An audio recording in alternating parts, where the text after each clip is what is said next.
Hello बच्चों, कैसे हो? कैसे चल रहा है सब कुछ? फिर से आ गया। हम लोग इलेक्ट्रिक फील्ड देखे थे लास्ट क्लास में और उसके कुछ कॉन्सेप्ट देखे थे। उसी के रिलेटेड एक क्वेश्चन मैं पूछता हूं। मैंने बताया था अगर गैप सही है मतलब सेम गैप है तो इसको यूनिफॉर्म इलेक्ट्रिक फील्ड बोलेंगे। What about this kind of electric field? Gap same है या अलग? और ये तो मैंने कल बताया ही था शायद, है ना? ऑब्वियसली ये वाला नॉन यूनिफॉर्म है, हमको पता है, बिकॉज ये गैप से सेम नहीं है, गैप्स अलग अलग है। ये क्या हो गया? यूनिफॉर्म। ये गैप सेम गैप है तो यूनिफॉर्म हो गया या नॉन यूनिफॉर्म? ये भी नॉन यूनिफॉर्म है। हाँ, समझ गए ना? ये भी नॉन यूनिफॉर्म है। अब बताओ किस लिए, क्यों नॉन यूनिफॉर्म नहीं है? बिकॉज ये जो गैप्स है ये मैग्नीट्यूड बताता है कि यहाँ पे कितना मैग्नीट्यूड है, यहाँ पे कितना मैग्नीट्यूड है, दोनों जगह पे मैग्नीट्यूड सेम है। कैसे? बिकॉज एक सेम एरिया अगर मैं ले लू, दोनों से same amount of electric field lines जाएगा, तो यहाँ पे भी सेम है। सेम एरिया ले लू तो same amount of electric field line जाएगा। बट यहाँ पे जो डायरेक्शन है इलेक्ट्रिक फील्ड का, यहाँ पे भी इलेक्ट्रिक फील्ड का डायरेक्शन सेम है। हाँ, बट यहाँ पे देखो, यहाँ पे डायरेक्शन इस सब तरफ है इलेक्ट्रिक फील्ड का, यहाँ पे डायरेक्शन इधर है, मतलब डायरेक्शन चेंज हो रहा है। और since electric field is a vector quantity तो इलेक्ट्रिक फील्ड यहाँ पे क्या हो जाएगा? Non uniform. समझ में आ रहा है? चलो, तो ये वाला नॉन यूनिफॉर्म है, ये वाला नॉन यूनिफॉर्म है, ये वाला यूनिफॉर्म है। ये सब चीज जानना है तुमको। थोड़ा थोड़ा छोटा छोटा चीजें हैं, ज्यादा बड़ा कुछ है नहीं, सिंपल सिंपल चीजें सीखेंगे आप लोग। आई होप कि सब मन लगा के पढ़ रहे हैं। पढ़ाई नहीं करोगे तो पीछे रह जाओगे, मैं बता रहा हूं फिर से। पढ़ाई नहीं करोगे तो पीछे रह जाओगे। टाइम चला जा रहा है, कोरोना ने हम लोगों का टाइम खा लिया है। सही बात है, काफी टाइम चला भी गया है हम लोगों का, और हम लोग अभी कोशिश कर रहे हैं कि इस ये जो बर्बादी हुआ है उसको हम लोग कैसे मैनेज करें। बट कुछ लोग अभी भी मैनेज नहीं कर रहे हैं, कुछ लोग अभी भी लगे पड़े हैं पबजी, यूट्यूब और पता नहीं कौन से मोबाइल लेजेंड्स, क्या क्या गेम्स है तुम लोगों का। गेम्स तो छोड़ो, कुछ कुछ वीडियोस लगाने में, टिकटॉक, माय गुडनेस, खत्म। ऐसा होगा तो पढ़ाई नहीं होगा, मैं पहले से बता रहा हूं। पढ़ाई करना है तो मन लगा के पढ़ना पड़ेगा। इलेक्ट्रिक फील्ड का कॉन्सेप्ट दिखा रहा हूं अभी। इलेक्ट्रिक फील्ड अच्छी तरह देखो और जाके किताब खोलो, एनसीईआरटी पढ़ो। दूसरा किताब तुम लोगों को पता ही है, पहले ही बता चुका हूं मैं, रेजनिक एंड हैलिडे। अगर उसको पढ़ सकते हो उसको पढ़ो, बहुत फायदेमंद है तुम्हारे लिए, है ना? चलो उसको पढ़ो, कॉन्सेप्ट आएगा तुम्हारा, वही कॉन्सेप्ट सिखाएगा। Only book which gives you concept, रेजनिक and Halliday. उससे अच्छा बुक मुझे नहीं पता। चलो कोई बात नहीं, आगे बढ़ते हैं।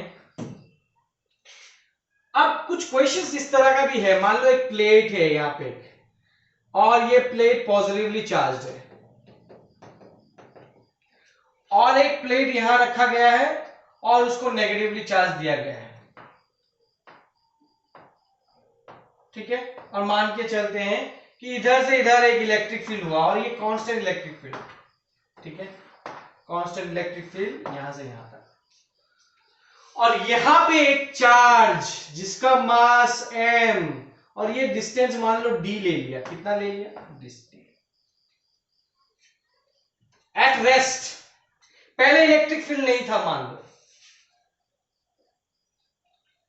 और मैंने पहले चार्ज मान लो चार्ज को पकड़ के रखा मैंने यहाँ पे, मतलब इनिशियली चार्ज रेस्ट पे है, ये रेस्ट पे है, तो इनिशियल वेलोसिटी जो होगा वो होगा 0। अब क्या क्या हो रहा है इसके ऊपर? पहला बात, इसके ऊपर एक फोर्स लगेगा। हम लोग देखे हैं पॉजिटिव चार्ज है, ये पॉजिटिव फील्ड है, और अलोंग द इलेक्ट्रिक फील्ड ये मूव करेगा। मान लो इस पॉइंट पे आ गया ये, और यहाँ पे फोर्स जो लग रहा है वो फोर्स कितना लगेगा? वो फोर्स लगेगा Q into E। तो इसका एक्सीलरेशन कितना है? मुझे पता है यही फोर्स इसको एक्सीलरेट करा रहा है ना? तो एक्सीलरेशन हो गया QE बाई एम। ये याद रखना है तुम्हें, क्योंकि जब भी एक चार्ज जिसका मास m है और चार्ज q है एक कांस्टेंट इलेक्ट्रिक फील्ड E में रख दे, तो उसके ऊपर जो फोर्स लगेगा वो है तो QE, और जो एक्सीलरेशन लगेगा वो है QE बाई एम। यहाँ पे चार्ज कांस्टेंट है, मास कांस्टेंट है, और हम लोगों ने कांस्टेंट इलेक्ट्रिक फील्ड लिया है, तो ये एक्सीलरेशन भी कांस्टेंट है। चलो बढ़िया बात, कांस्टेंट एक्सीलरेशन मिल गया। अब मुझे पूछा है what will be the velocity when he reach at this point. Question क्या है? What is the velocity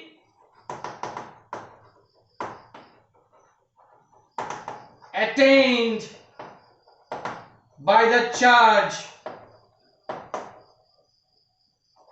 when it reach the negative plate?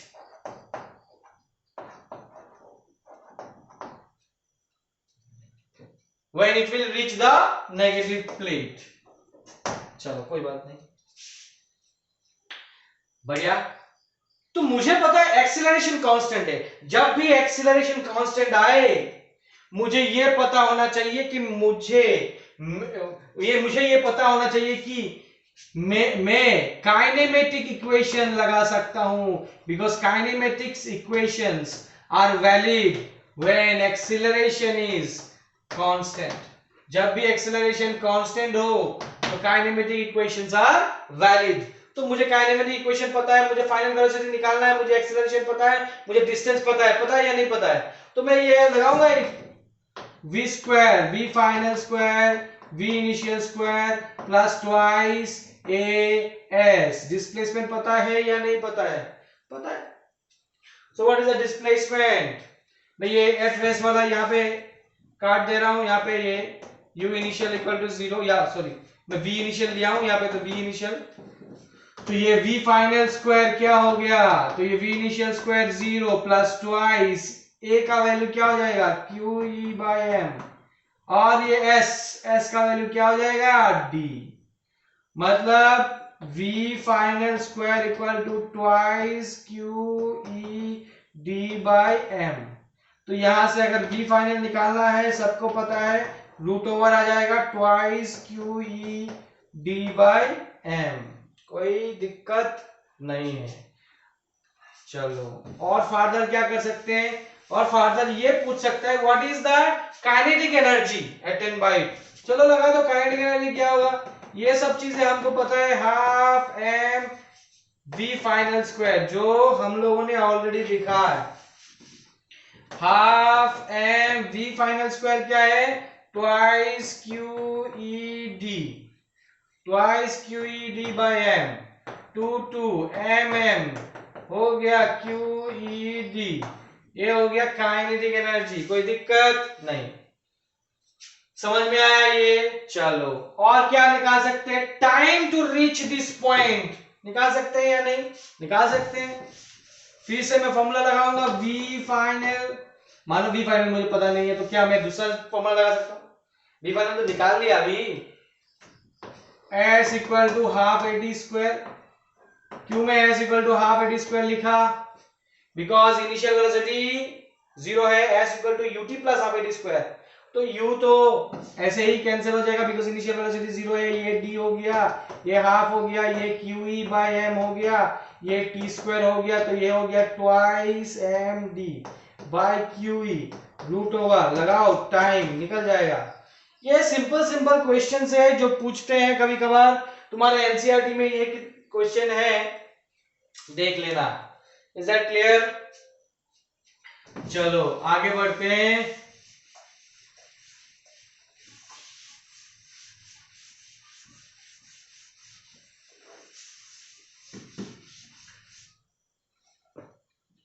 अच्छा अब तुम देखो कि ऐसा एक प्लेट है,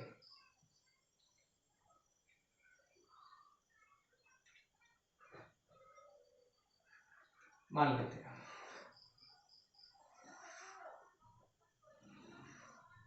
ऐसा दे दिया,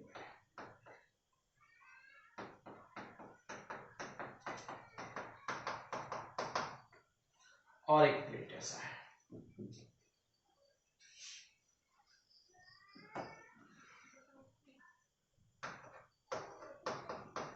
मेरा स्ट्रेट लाइन स्ट्रेट नहीं होता बेटा, चलो कोई बात नहीं। और ये लेंथ एल ले लो, और ये नेगेटिव, जैसे ये पॉजिटिव आया नेगेटिव आया। कांस्टेंट इलेक्ट्रिक फील्ड मैंने ये प्रोड्यूस किया यहां से यहां तक इलेक्ट्रिक फील्ड ली। अच्छा यहाँ पे बीच में ड्रॉ करता हूँ, चलो constant electric field is there. और यहाँ पे एक पार्टिकल है, पार्टिकल ने मैं इलेक्ट्रॉन ले रहा हूँ, क्या ले रहा हूँ, इलेक्ट्रॉन, और उसका मास क्या है m। उसको मैंने एक v वेलोसिटी दे दिया, क्या वेलोसिटी दे दिया, इनिशियल एक वेलोसिटी, ये चार्ज e है, मास m है, और एक v वेलोसिटी दे दिया मैंने। इनिशियल वेलोसिटी u दे देता हूं, इनिशियल वेलोसिटी u दे दिया। तो इसका पाथ क्या होगा, मैंने एक वेलोसिटी से दिया है, तो ये कैसे मूव करेगा, पहला क्वेश्चन ये है। हम लोगों ने देखा कि हम लोगों ने प्रोजेक्टाइल देखा, याद है तुम लोगों को प्रोजेक्टाइल, कि एक टावर से एक बॉल को जैसे ही मैं फेंकता हूं u वेलोसिटी से, क्या ये ऐसा u जाता रहता है क्या, नहीं जाता है। बट कुछ देर बाद, बहुत कॉमन सेंस है, हमारा कॉमन सेंस बोलता है कि ये गिरेगा, ये गिरेगा, कॉमन सेंस ये बोलता है, बिकॉज हमको पता है कि ऑल द टाइम ग्रेविटी नीचे खींचता है हमें। कोई भी ऑब्जेक्ट को जिसका मास है, कोई भी मैटर हो, कुछ भी चीज हो, उसको ग्रेविटी डायरेक्टली नीचे खींचता है। तो यहां पे भी ऐसा ही बात है कुछ, बट ग्रेविटी का इफेक्ट यहां हम नहीं मान रहे, कंसीडर नहीं कर रहे। कंसीडर नहीं करने का कारण क्या है, ये कारण है बिकॉज एज कंपेयर कि इसका जो एक्सेलरेशन होगा, यहां पे एक्सेलरेशन क्या है, QE/m, मास क्या है, मास ऑफ द इलेक्ट्रॉन कितना है, 10⁻31, ऊपर चला जाएगा तो कितना बड़ा एक्सेलरेशन होगा। चार्ज मान लो क्या है, 10⁻19, और ये प्लस होके +31, कितना बड़ा एक्सेलरेशन होगा रे ये। और व्हाट इज द एक्सेलरेशन यहाँ पे, 10 मीटर पर सेकेंड स्क्वायर। ये एक्सेलरेशन के कंपैरिजन में ये एक्सेलरेशन कुछ भी नहीं है। इसीलिए जब मैं, हालांकि वर्टिकल प्लेट लिया है, पर इसके अंदर जो जी का इफेक्ट है वो नेग्लिजिबल है as compared to the electric effect के वजह से, इलेक्ट्रिक फील्ड के वजह से जो एक्सेलरेशन इस इलेक्ट्रॉन को मिलेगा, it is nothing. I mean the electric field की वजह से जो एक्सेलरेशन मिलेगा is quite large, is very large as compared to the acceleration given by gravity. So gravitational force और इलेक्ट्रिक फोर्स काफी हाई है हमको, और इलेक्ट्रिक फील्ड के वजह से जो एक्सेलरेशन है वो काफी हाई होगा, बिकॉज मास बहुत छोटा है। तो ये नीचे गिर रहा है, देखो डायरेक्ट एक फोर्स इधर लग रहा है mg, यहां पे भी एक फोर्स लग रहा है, वो क्या है, कौन सा, ये इलेक्ट्रिक फील्ड है, ये फोर्स जो लग रहा है वो क्या लगेगा, QE, QE is the force. वहां पे mg लग रहा था, यहाँ पे QE लग रहा है, एक्सीलरेशन यहाँ पे g लग रहा था, यहाँ पे QE/m लग रहा है, दैट्स ऑल। ये भी कांस्टेंट है, ये भी कांस्टेंट है, ये भी डायरेक्टली नीचे लग रहा है। क्यों डायरेक्टली नीचे लग रहा है, बिकॉज ये, सॉरी ये इलेक्ट्रॉन नहीं, पॉजिटिव चार्ज ले रहा हूं, प्रोटॉन ले रहा हूं, चलो प्रोटॉन ले रहा हूं, तो ये प्रोटॉन है पॉजिटिव को क्या करेगा, पुश करेगा। प्रोटॉन, ये प्रोटॉन है, ये पॉजिटिव है, तो अगर ये पॉजिटिव चार्ज रख दूंगा, ये इसको क्या करेगा, पुश करेगा, इधर की तरफ फोर्स देगा या नहीं देगा, क्लियर है ना। चलो, तो ये जो सिचुएशन यहां पे है, जो सिचुएशन यहां पे है वही सिचुएशन यहां पे भी है। यहां पे सिर्फ ग्रेविटी इज द एक्सीलरेशन, ये g इज द एक्सीलरेशन जिसका वैल्यू 10 मीटर पर सेकंड स्क्वायर है, या फिर 9.8 ले लो, और यहां पे जो है QE/m है वो काफी बड़ा है, इसलिए यहां पे जो g का इफेक्ट, यहां पे g का इफेक्ट होगा या नहीं होगा, ग्रेविटी पुल करेगा इलेक्ट्रॉन को, करेगा, but that is very very negligible, electron नहीं, प्रोटॉन, प्रोटॉन लिया as compared to the acceleration produced by this electric field. समझ में आ रहा है? तो अब क्या करेंगे, अगर यहां पे एक दे दिया तो ये भी कौन सा पाथ फॉलो करेगा, ये भी ऐसा पाथ फॉलो करेगा।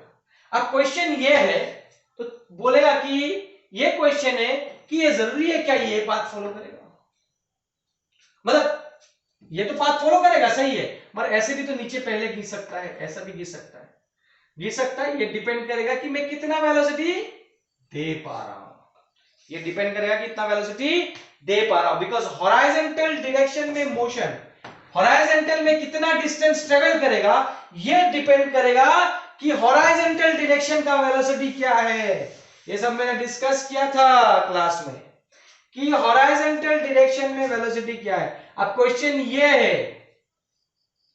क्वेश्चन हम लोग ये मान के चल रहे हैं कि वेलोसिटी इतना दिया कि वो निकला ऐसा, ठीक, जस्ट निकला ऐसे, ठीक है ना, और ये एंगल थीटा बना रहा है जब वो निकला।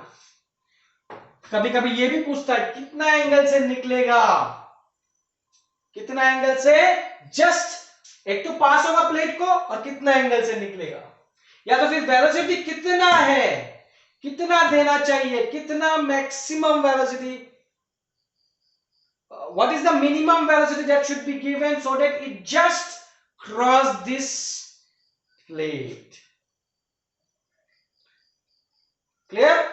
आप देखो ये लेंथ, ये एकदम टॉप में है, ये और ये डिस्टेंस कोई डिस्टेंस नहीं है मान के चल रहे हैं, और ये y ले रहा हूं मैं, क्या ले रहा हूं, y, ये डिस्टेंस क्या ले रहा हूं, y। चलो वेरी गुड। अब पूछ रहा है अब कितना, चलो इसका मैं सिर्फ मेथड देख रहा हूं, इसमें कुछ भी खास नहीं है। मुझे पता है हॉराइजॉन्टल प्रोजेक्टाइल में, या हॉराइजॉन्टल प्रोजेक्टाइल हुआ, हॉराइजॉन्टल वेलोसिटी या फिर velocity along the x direction कोई चेंज नहीं होता। अगर इनिशियली u था, इनिशियली अगर u था तो ये भी फाइनली यही रहेगा, final velocity along the x direction, along the x direction. Along the y direction, यहां पे y डायरेक्शन में कोई वेलोसिटी दिया ही नहीं, so initial velocity along the y direction is 0 and final velocity along the y direction मुझे नहीं पता है। क्लियर? चलो पहला बात कि what is the final velocity निकालना along the y direction. y direction में वो कैसे मूव करेगा, ये जो डिस्प्लेसमेंट हुआ along the y direction that is because of the y direction का वेलोसिटी। बट y डायरेक्शन में वेलोसिटी क्यों आया, y डायरेक्शन में वेलोसिटी आया because of the force in the y direction which is qe। तो acceleration along the y direction क्या हो गया, which is qe by m, qe by m। so what is the displacement, ये displacement y हो गया, ये displacement हो गया हाफ a t स्क्वायर। तो ये y equal to half a का value qe by m। Since मेरा यहाँ पे y दिया हुआ है, a दिया हुआ है, तो मैं यहां से टाइम निकाल सकता हूं, twice y m by qe, पहले जैसा ही है उतना ही टाइम लगेगा। क्लियर? क्लियर? अच्छा, वेलोसिटी, फाइनल वेलोसिटी निकालना है along the y direction square, initial velocity along the y direction square plus twice a displacement along the y direction जो कि दिया हुआ है।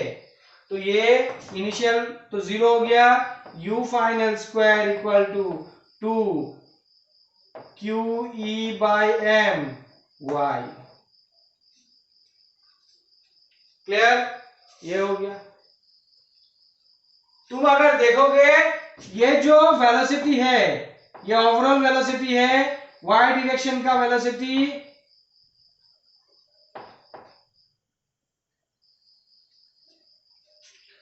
ये ओवरऑल वेलोसिटी जो निकलने वाला वेलोसिटी है ये v, और ये मैं ले रहा हूं y डायरेक्शन का वेलोसिटी, और ये मैं ले रहा हूं x डायरेक्शन का वेलोसिटी। मतलब मैं यहाँ पे y डायरेक्शन का जो फाइनल वेलोसिटी इसको मैं vy से डिनोट कर रहा हूं, twice q e y by m। And what is vx, इसको मैं v x डायरेक्शन में जो फाइनल वेलोसिटी है वही vx, वही इनिशियल वेलोसिटी है। तुम अगर देखोगे, मैं थोड़ा सा डायग्राम को ठीक कर रहा हूं, इधर देखो,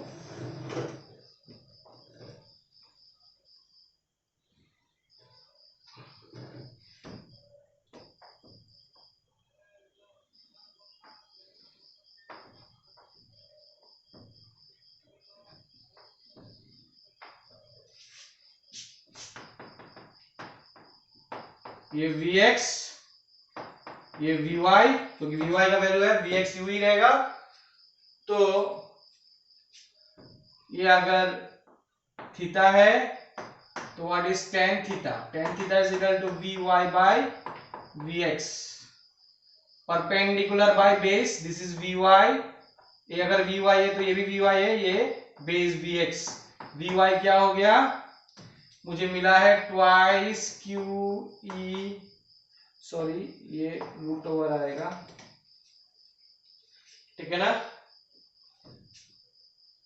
इसको vy कर देता हूं नहीं तो कंफ्यूजन रहेगा,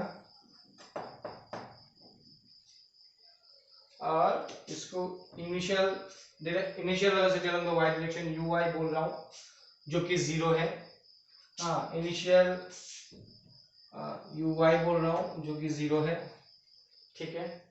तो ये हो जाएगा, can I right this part, तो ये tan थीटा यहाँ पे बड़ा करके मैं कर रहा हूं ताकि दिखे vy बाय vx, और ये vy क्या है पता, root over of twice q e y by m, और vx क्या है,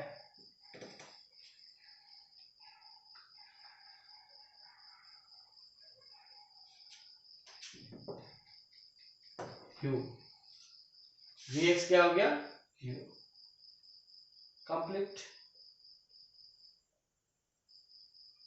क्लियर। y के रेस्पेक्ट में भी हम लोग लिख सकते हैं, y के रेस्पेक्ट में दिया हुआ है तो y के रेस्पेक्ट में लिखेंगे। ये ओवरऑल मैथमेटिक्स इसके अंदर है, यहाँ पे जो एक्सेलरेशन लग रहा है ये एक्सेलरेशन है जो कि QE by m, याद रखना जहां पे g लग रहा था वहां पे QE by m लगना स्टार्ट हो जाएगा, दैट्स ऑल, वही डिफरेंसेस है और कुछ डिफरेंसेस नहीं है, खत्म, पहले जैसा ही है। तो ये उसका पूरा का पूरा मैथमेटिक्स, इसके रिलेटेड कुछ भी क्वेश्चन आए तो कर सको, ऐसा होना चाहिए। नेक्स्ट जो चीज है, ऐसा ही मैं दिखा रहा हूं, मुझे पता है कि कोई भी पेंडुलम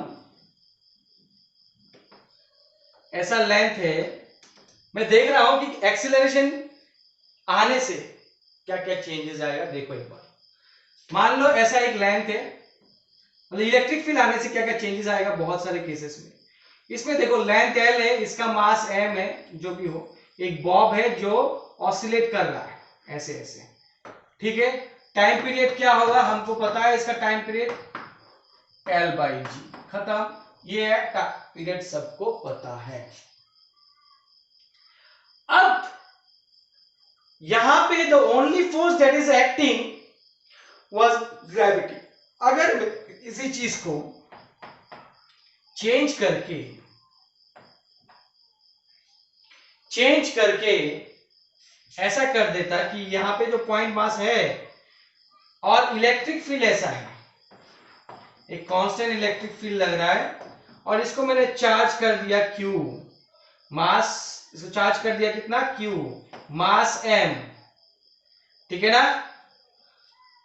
तो बिसाइड्स ग्रेविटी, इसके ऊपर अगर मैं देखूं इस पॉइंट पे ग्रेविटी mg इधर लगेगा और ये पॉजिटिव चार्ज के ऊपर इधर एक फोर्स लगेगा जो कि QE होगा। अगर तुम देखो, अगर ये हो गया G, अब जो टाइम पीरियड हो जाएगा ना इस केस में, वो हो जाएगा 2 pi root over L by G effective. हम लोग क्या बोलेंगे? G इफेक्टिव, बिकॉज अभी ओवरऑल G, G इफेक्टिव या फिर जो ये G क्या रिप्रेजेंट करता है? एक्सेलरेशन। यहाँ पे नेट एक्सेलरेशन आ जाएगा, या फिर तुम लोग G इफेक्टिव में लिख के A नेट कर दो, बिकॉज ये भी एक्सेलरेशन ही है और ये भी एक्सेलरेशन है, मगर नेट एक्सेलरेशन आएगा। एक एक्सेलरेशन क्यों आएगा? Because of the electric field, और एक एक्सेलरेशन आएगा बिकॉज ऑफ द ग्रेविटी। तो मैं अगर सिर्फ एक्सेलरेशन से डिनोट करना चाहूं तो यहाँ पे m से डिवाइड कर दो तो g हो जाएगा, यहां से m से डिवाइड कर दो तो ये हो जाएगा। तो रिजल्टेंट क्या हो जाएगा? ये होगा resultant. And what will be the net acceleration? The net acceleration will be root over of QE by m whole square plus g square. मतलब अभी टाइम पीरियड जो हो गया वो टाइम पीरियड हो गया twice pi root over L by क्या हो जाएगा? QE by m whole square plus g square half, ये हो जाएगा। क्लियर? इफेक्टिव G आ जाएगा। समझ में आ रहा है? इसी तरह अगर मैं इलेक्ट्रिक फील्ड इस तरह नहीं देके इलेक्ट्रिक फील्ड को कुछ दूसरे तरीके से दूं, मतलब अब जो इलेक्ट्रिक फील्ड है कुछ इस तरह है, चार्ज Q है और इलेक्ट्रिक फील्ड भी इधर से इधर है। इलेक्ट्रिक फील्ड इधर है तो फोर्स इसके ऊपर, ये पॉजिटिव चार्ज है तो फोर्स किसके ऊपर क्या देगा? ये हो जाएगा QE by m, ये QE फोर्स हो जाएगा, यहाँ पे mg इधर ही हो जाएगा, है ना?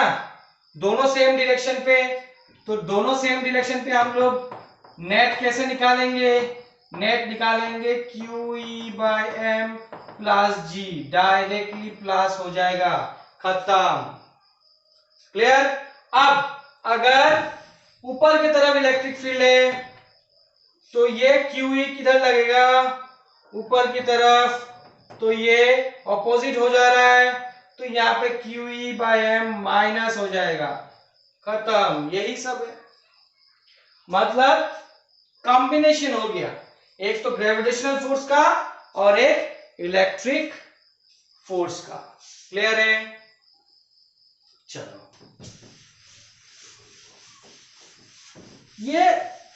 ये सारी चीजें चेंज होता रहेगा। इसी तरह तुम लोगों को पता है कि अगर यहां पे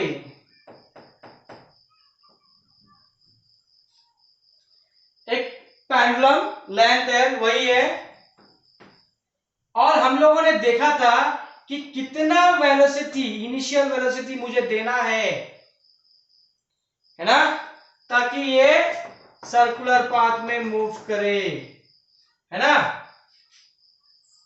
यहां पे कोई इलेक्ट्रिक फील्ड का बात नहीं है, बट और वो मिनिमम वेलोसिटी कितना था? वो मिनिमम वेलोसिटी था रूट ओवर 5gl। अगर तुमको याद है, where l is the length, gl है या नहीं? अगर मैं करूं कि इसका चार्ज एक दे दूं q, मास तो था ही पहले से, और इलेक्ट्रिक फील्ड ऊपर से नीचे दे दूं ऐसे, तो अभी रिजल्ट क्या होगा? ये तुम लोग मेरे को डिटेल निकाल के दिखाओगे, होमवर्क रहा है ना, डिटेल करके दिखाओगे अभी रिजल्ट में क्या चेंजेस आएगा। क्लियर है? चलो, वेरी गुड, ये होमवर्क रहा। अभी जो चीज डिस्कस करना चाहता हूं, इलेक्ट्रिक फील्ड रिलेटेड बहुत सारी चीजें हैं, ऐसे छोटे छोटे क्वेश्चंस भी हैं, बहुत ज्यादा डिफिकल्ट कुछ भी है नहीं।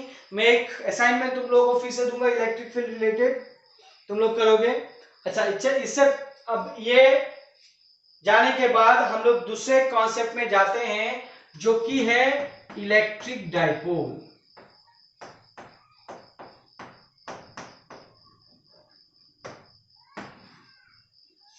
Electric dipole. Just a minute, मैं एक चीज देखता हूं।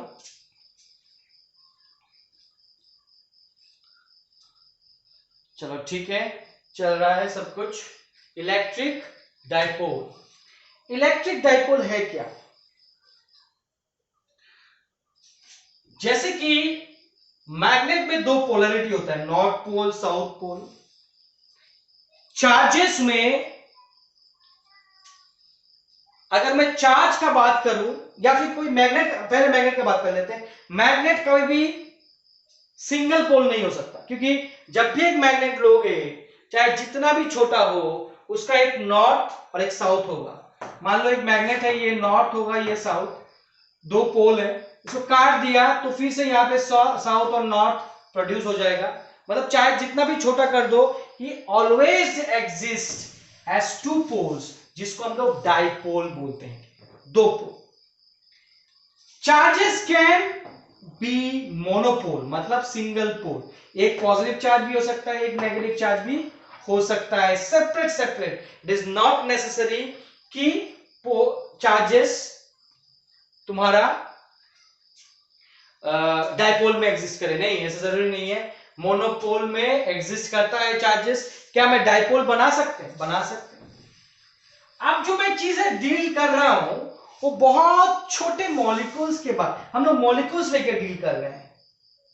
मॉलिक्यूल्स, बहुत सारे मॉलिक्यूल्स हैं जहां पे the positive ion and negative ion coincides, एक दूसरे के ऊपर कोइंसाइड करता है। अगर कोइंसाइड करता है तो उन दोनों उस मॉलिक्यूल का कोई पोलैरिटी नहीं होता है, ठीक है ना?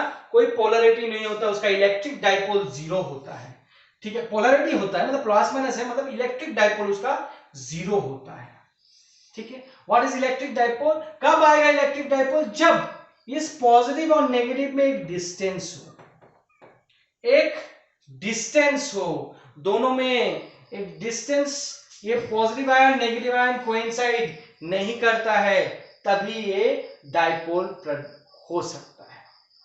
जैसे कि HCl molecule, H plus Cl minus, इसमें H और Cl के बीच में एक डिस्टेंस है, H और Cl के बीच में एक डिस्टेंस है, ये एक डिस्टेंस होगा, एक पॉजिटिव चार्ज, बिकॉज यहां से एक नेगेटिव चला गया और इसमें एक नेगेटिव ज्यादा है, तो एक प्लस क्यू हुआ और एक का चार्ज माइनस क्यू हुआ। ये जो कॉम्बिनेशन हुआ HCl मॉलिक्यूल का, इसको हम लोग इसका बोलते हैं कि इसमें एक परमानेंट डाइपोल मोमेंट है। And what is dipole moment? ये P से डिनोट होता है, और वो बताता है, how do we define mathematically, कि it is the product of magnitude of one of the charge between these two charge, one of the charge, magnitude of one of the charge and the distance between them। अब मान लेता हूं कि ये distance twice है, ये जरूरी, ये ट्वाइस है क्यों लिया? व्हाई नॉट ए भी ले सकता हूं। मैथमेटिकल कैलकुलेशन जो हम लोग करेंगे अभी, उसके वजह से मैंने ट्वाइस ए लिया है, और कोई बात नहीं, ए भी ले सकते हैं, एल भी ले सकते हैं, कोई भी चीज, डी ले सकते हैं, जो मर्जी वो ले सकते हैं, बट ट्वाइस ए लिया फॉर मैथमेटिकल कैलकुलेशन। तो Q into twice A, this gives the magnitude of the electric dipole, इसको कहते हैं electric dipole moment, which is given by Q into twice A, Q into distance between the two charges। और ये तुमको पता ही है कि ये डिस्टेंस कितना छोटा है, बहुत छोटा, बहुत छोटा डिस्टेंस है, ये काफी छोटा डिस्टेंस है, Q into twice A। But अब क्वेश्चन ये अराइज होता है, तो ये क्यों है? ऐसा हम लोग, ऐसा मॉलिक्यूल्स है, मॉलिक्यूल ऐसा एग्जिस्ट करता है, तो उसके आसपास हम लोग ये क्यों पढ़ रहे हैं, ये बता रहा हूं मैं, कि उसके आसपास इस H प्लस, ये पॉजिटिव, इसका एक इलेक्ट्रिक फील्ड होगा, इसका एक इलेक्ट्रिक फील्ड होगा, तो इसका इलेक्ट्रिक फील्ड की वजह से यहां पे इसका एक चारों तरफ इलेक्ट्रिक फील्ड होगा, इसका एक इन्फ्लुएंस रहेगा। मान लो इसका इन्फ्लुएंस यहां तक है, इसका इन्फ्लुएंस भी है, दोनों का कंबाइंड इन्फ्लुएंस है। अब बात यह है कि H की वजह से भी इस पॉइंट पे मान लो इलेक्ट्रिक फील्ड है, Cl की वजह से भी यहाँ पे एक पॉइंट पे इलेक्ट्रिक फील्ड है, इसकी वजह से इलेक्ट्रिक फील्ड मैंने निकाला, डिस्टेंस देखिए, इसकी वजह से इलेक्ट्रिक फील्ड निकाला, फिर दोनों के वजह से नेट इलेक्ट्रिक फील्ड निकाला, बहुत लंबा प्रोसेस है। अगर मैं एक फॉर्मूला निकाल लूं ताकि एक डाइपोल, एक पॉजिटिव और नेगेटिव आमने सामने हो, बहुत नजदीक हो, तो उसके आसपास में इलेक्ट्रिक फील्ड, इस पॉइंट पे इलेक्ट्रिक फील्ड, अगर इलेक्ट्रिक फील्ड निकालना है इस पॉइंट पे, अगर इन दोनों के वजह से जो इलेक्ट्रिक फील्ड होगा वो डायरेक्टली एक फॉर्मूला निकाल लूं, तो मैं डायरेक्टली वो फॉर्मूला बिठा सकता हूं हर एक केसेस के लिए, instead of finding for single atom के वजह से या आयन के वजह से, मैं एक साथ दोनों के वजह से अगर मैं निकाल पाता हूं और उसका एक्सप्रेशन अगर मेरे पास है तो मेरे लिए ज्यादा आसान है। That's all, nothing more than that. बहुत सारे यूजेस हैं इसके टेक्सटाइल इंडस्ट्रीज में। चलो हम लोग देखते हैं कि इलेक्ट्रिक डाइपोल मतलब, एक इलेक्ट्रिक डाइपोल क्या है? It is a combination of a positive and a negative charge with a small distance between them. It is a pair of equal and opposite charges. Equal and opposite charges separated by a very small distance. It is denoted by P and it is equal to Q into twice A. It is a vector and it is not cross product. It is Q into twice A. Twice A is a vector, इसके वजह से ये vector आ रहा है, and it is always directed, it is always directed from negative charge to positive charge. It is always directed from negative charge to positive charge. That means this is the direction of electric dipole moment. Is that clear? Electric dipole moment और electric dipole बोल सकते हैं। तो इसके वजह से हम लोगों का इलेक्ट्रिक फील्ड देखना है, इलेक्ट्रिक फील्ड देखना है। तीन है, हालांकि तीन केस, मतलब एक केस, तीन केसेस है, तीनों में से दो बोर्ड के लिए इंपॉर्टेंट है, थर्ड वाला एंट्रेंस के लिए इंपॉर्टेंट है। तो मैं तीनों देखूंगा आज, ठीक है ना। पहले -q + q, पहला जो देखूंगा electric field at an axial point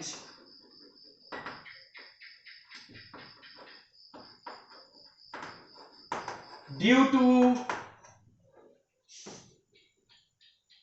two an electric dipole. हालांकि काफी बड़ा वीडियो हो जाता है, मेरे को अपलोड करने में थोड़ा दिक्कत हो जाता है। ये एक्सियल पॉइंट करा के मैं आज का वीडियो खत्म करूंगा, फिर मैं दूसरा करूंगा। चलो देखते हैं कितना कर सकते हैं। चलो पहले एक्सियल पॉइंट का देख लेते हैं।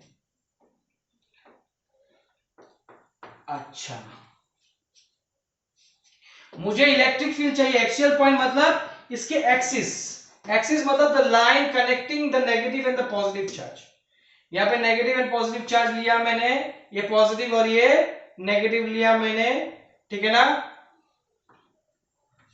और एक्सियल मतलब यहां पे भी हो सकता है, यहां पे भी हो सकता है, कहीं पे भी हो सकता है। तो इस पॉइंट पे मुझे इलेक्ट्रिक फील्ड निकालना है। कहां से लूं? इसके बीच में से, इसके बीच में से r डिस्टेंस पे मुझे इलेक्ट्रिक फील्ड निकालना है। कितने डिस्टेंस? r। इसके बीच में से ले रहा हूं बिकॉज बीच में से मैं ऑल टाइम काउंट करूंगा। अब ये डिस्टेंस ट्वाइस से अगर मैं लेता हूं तो ये हो जाएगा a और ये भी हो जाएगा a, इसीलिए मैंने ट्वाइस से लिया था ताकि a डिवाइड कर पाऊं। अगर a लेता तो a/2 मैथमेटिकली थोड़ा डिफिकल्ट होने के लिए, बट ऐसा कुछ भी नहीं कि बहुत ज्यादा डिफिकल्ट है, ऐसा कुछ डिफिकल्ट नहीं है फिर भी, ठीक है ना। आप देखो इस पॉइंट पे, जिस पॉइंट पे मुझे इलेक्ट्रिक फील्ड निकालना होता है, मैंने बताया था कल और लास्ट वीडियो में कि मुझे मान लेना है कि ये unit positive test charge is there. क्या है? Unit positive test charge is there. अगर पॉजिटिव चार्ज है तो ये पॉजिटिव इस पॉजिटिव को क्या करेगा? पुश करेगा। तो यहाँ पे electric field due to +q इस डायरेक्शन में होगा, टुवर्ड्स राइट। और ये -q क्या करेगा? -q अपने तरफ खींचेगा इसको, और e to the power electric field due to minus Q, यहाँ पे मान लेना है यार कि यूनिट पॉजिटिव टेस्ट चार्ज है। ये जो इलेक्ट्रिक फील्ड है मतलब P, यहाँ पे मैं ले रहा हूं कि एट द पॉइंट O मुझे इलेक्ट्रिक फील्ड निकालना है, ये O ले लिया मैंने। और देखो इस O पॉइंट से मैंने जो इलेक्ट्रिक फील्ड प्लस क्यू के लिए दिया है ये बड़ा लेंथ लिया है और इसके लिए मैं छोटा लेंथ लिया है। क्यों?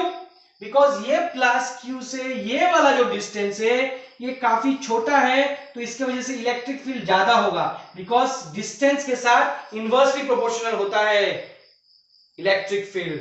और इससे डिस्टेंस ज्यादा है तो यहाँ पे जो इसके वजह से इलेक्ट्रिक इस माइनस क्यू की वजह से जो इलेक्ट्रिक फील्ड यहाँ पे होगा वो कम होगा। माइंड इट दोनों का मैग्नीट्यूड सेम है बट ऑपोजिट पोलैरिटी का है, तो ओनली चीज जो डिफर करेगा वो है डिस्टेंस। प्लस क्यू की वजह से ये डिस्टेंस कम है तो इलेक्ट्रिक फील्ड ज्यादा होगा, ये माइनस क्यू की वजह से यहां से ये पॉइंट डिस्टेंस ज्यादा है तो ये इलेक्ट्रिक फील्ड कम होगा, तो obviously net electric field towards right होगा। और what is the net electric field? The net electric field is electric field due to plus Q charge minus electric field due to minus Q charge. देखो तुम बोलोगे कि sir electric field तो vector quantity है, vectorially क्यों नहीं add कर रहे हैं? अरे ऐड कर रहे हैं बेटा, जब एक ही लाइन पे हो, अगर सेम डायरेक्शन में है तो डायरेक्टली ऐड कर सकते हैं वेक्टर को, अगर ऑपोजिट डायरेक्शन में है तो माइनस डायरेक्टली सब्ट्रैक्ट कर सकते हैं, या ऑपोजिट है तो सब्ट्रैक्ट कर दिया, खत्म। E प्लस क्यू का फॉर्मूला क्या, मतलब E प्लस क्यू का एक्सप्रेशन क्या होगा? के Q बाय डिस्टेंस स्क्वायर। ये डिस्टेंस कितना है? यहां से यहां तक R है, मतलब ये डिस्टेंस कितना है?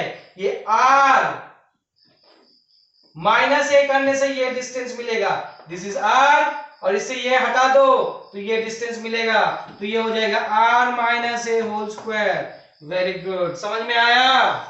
अब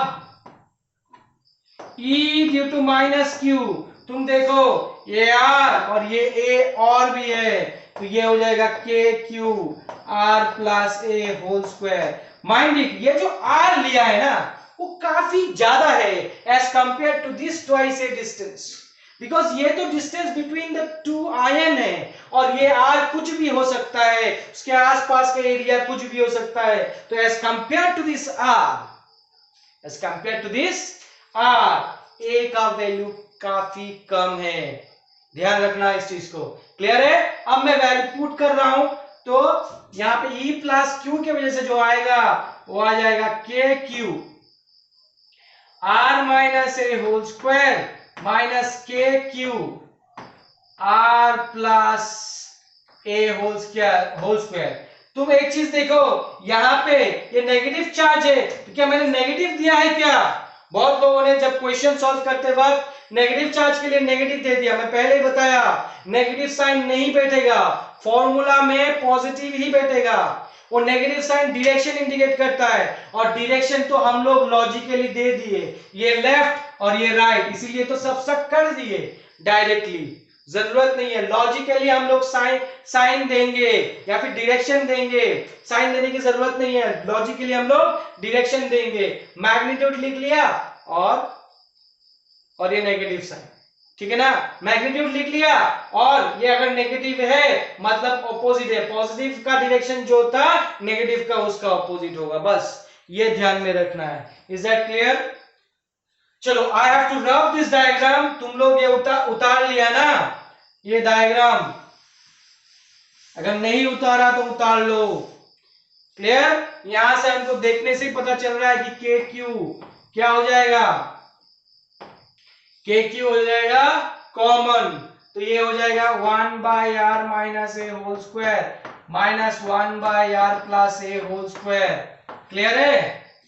चलो आगे बढ़ते हैं, के क्यू, चलो ये क्या आ जाएगा R minus A whole square R plus A whole square, ठीक है ना, तो ये कॉमन ले लेंगे तो आएगा ऊपर R plus A whole square minus of ये आर प्लस है तो R minus A whole square, ठीक है ना।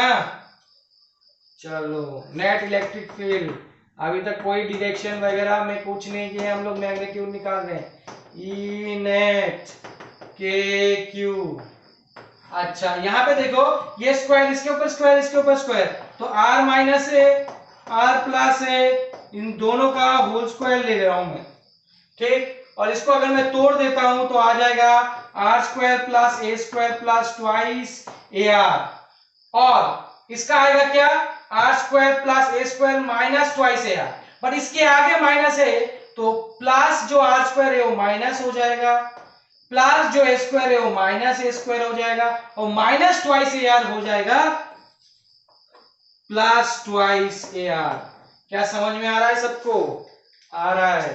इसी तरह का कुछ हम लोगों ने देखा है टाइम पीरियड निकालते वक्त, ऐसा कैलकुलेशन देखा है ऑलरेडी। तुम देखोगे ये cancel, can I rub the upper part, I have to. ऐसे ही पूछ रहा हूं तुम लोगों से, बट मुझे रब तो करना ही है, नहीं तो कैसे आगे आगे बढ़ेंगे रे। इधर के क्यू समझ में आ रहा है? मेरे को ना लाइक्स और सब्सक्राइब बहुत कम मिल रहा है, मैं बता रहा हूं। ज्यादातर लोग देख रहे हैं मगर सब्सक्राइब भी नहीं कर रहे, लाइक भी नहीं कर रहे, बहुत गलत बात है। हाँ बहुत कम, बहुत बहुत ज्यादा गलत बात है एकदम। मैं बहुत नाराज हूं सबसे। अब मुझे पता भी है कौन कौन सब्सक्राइब किया कौन सा नहीं किया, ये भी पता है मेरे को। बहुत गुस्सा हुआ है सबसे। R square minus A square whole square, चलो ये ऊपर क्या हो गया twice A R, twice A R क्या हो गया रे 4 ए आर, 4 ए 9 नहीं है 4 ए आर है। क्लियर? चलो अब देखो और आगे का पार्ट, अब देखते हैं ये कि ये नेट के क्यू। अब ये बताओ कि ये since a is less than r, तो a को नेग्लेक्ट कर सकते हैं, तो ऊपर हो जाएगा r टू द पावर 4 और ये 4ar। क्यों हो गया ये? बिकॉज a काफी छोटा है r से, तो उसका स्क्वायर a का स्क्वायर और भी छोटा होगा, और r से उसको सब्सट्रैक्ट करने से कोई फर्क नहीं पड़ेगा, कोई फर्क नहीं पड़ेगा। तुम बोलोगे सर इसको क्यों नहीं नेगलेक्ट किया, इसे को क्यों नहीं नेगलेक्ट किया? इसको क्यों करना है भाई? ये छोटा है मगर यहाँ पे इंपॉर्टेंट वैल्यू पुट करेगा, बट यहाँ पे जो ये सब्सट्रैक्ट कर रहा हूं ना, ये a है, a का स्क्वायर है मतलब 0.1, उसको भी स्क्वायर करूंगा तो 0.001 होगा ना, और छोटा हो जाएगा। और उसको अगर आर स्क्वायर से माइनस करूंगा, आर स्क्वायर उससे काफी बड़ा है, तो कोई फर्क पड़ेगा क्या? नहीं पड़ेगा, बस खत्म। इसलिए नेगलेक्ट किया। ई नेट के क्यू, तो ये कैंसिल होकर क्यूब हो जाएगा 4ar क्यूब, तो हो जाएगा क्या के ट्वाइस के। 4 को 2 एक लिख दिया q और एक ट्वाइस ए लिख दिया। क्यों लिखा देखो, बिकॉज q इंटू ट्वाइस ए क्या है? Dipole moment. मैं डाइपोल मोमेंट में इलेक्ट्रिक फील्ड का वैल्यू निकालना चाहता था। ई नेट ट्वाइस के p बाय आर क्यूब, ये हो गया एक्सप्रेशन। अब इसका वेक्टर फॉर्म देखो। वेक्टर फॉर्म देखने के लिए फिर से मैं डायग्राम को दिखा रहा हूं। यहाँ पे माइनस क्यू प्लस क्यू था, हाँ या ना? नेट इलेक्ट्रिक फील्ड किधर था? इसी डायरेक्शन में। और डाइपोल मोमेंट किधर है? माइनस क्यू से प्लस क्यू, इसी डायरेक्शन में। मतलब डाइपोल मोमेंट का डायरेक्शन और इलेक्ट्रिक फील्ड का डायरेक्शन सेम है। या तो फिर जब मैं इलेक्ट्रिक फील्ड को डाइपोल मोमेंट के रेस्पेक्ट में लिखूंगा, मतलब डाइपोल मोमेंट का जो डायरेक्शन है वही इलेक्ट्रिक फील्ड का इलेक्ट्रिक फील्ड का जो डायरेक्शन है वही डाइपोल मोमेंट का डायरेक्शन है। तो मैं रिप्रेजेंट कर सकता हूं नेट इलेक्ट्रिक फील्ड को डाइपोल मोमेंट के डायरेक्शन के साथ। मतलब के ट्वाइस के बाय आर क्यूब पी, और इसको हम लोग पी कैप दे सकते हैं। और मुझे पता है कि मैग्नीट्यूड इंटू डायरेक्शन क्या होता है? मैग्नीट्यूड इंटू डायरेक्शन होता है twice K P vector by R cube. ये हो गया वेक्टर फॉर्म में, काफी इंपॉर्टेंट है। तुम्हारे लिए, काफी इंपॉर्टेंट है तुम्हारे लिए। Is that clear? चलो, I am rubbing this one.